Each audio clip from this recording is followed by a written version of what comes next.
Hello Natalie, I'm just going to guide you through how to use the shift keys and the caps lock on this typewriter. Okay, so the shift keys are up at the moment. It's this key and this key, both the plain keys.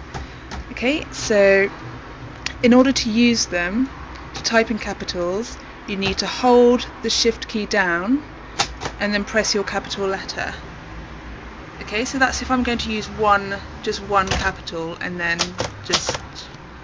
I'll just release it and start typing in normal letters. But if I wanted to use a lot of capital letters all in a row, I press down the caps lock, which is this small button here, and then that holds down the shift, and then that enables me to type all in capital letters.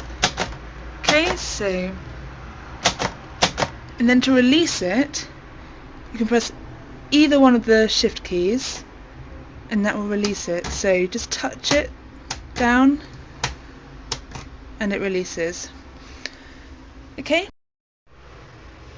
So what the margin release does is, if you set your margin quite far into the line and you're starting from midway and then you go on to the next line and you actually want to start the next line further in, then you press the margin release and you hold it down, and as you're doing that you slide the carriage. So you have to press it quite hard, otherwise it won't go in. And make sure you're holding it down, because if you just press it the once, it will just release. As soon as you let go of it, the margin release will go back to its same position. Okay, so the margin release, you hold it down, and then as you're holding it down you move the carriage, and that's fine.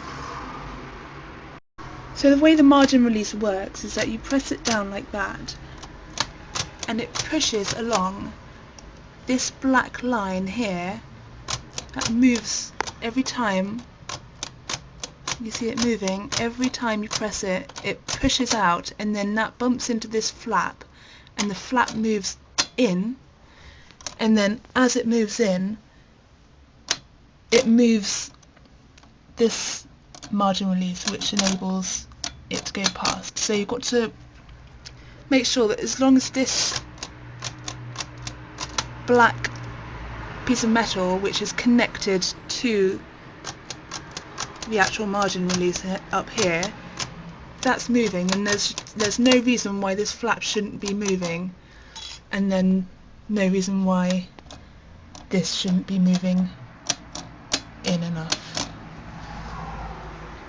So if you check those, just make sure you're pushing it hard enough for it to go past, then it should work and it should be fine. If it doesn't work, then it's not too much of a bother, because really all you need to do is just alter your margins. So if you have started your margin in quite far in, and you want to move to the next line, all you would do is just slide it back and just reset your margin. So that's all you would do really. Okay, and then everything should be fine. Thank you.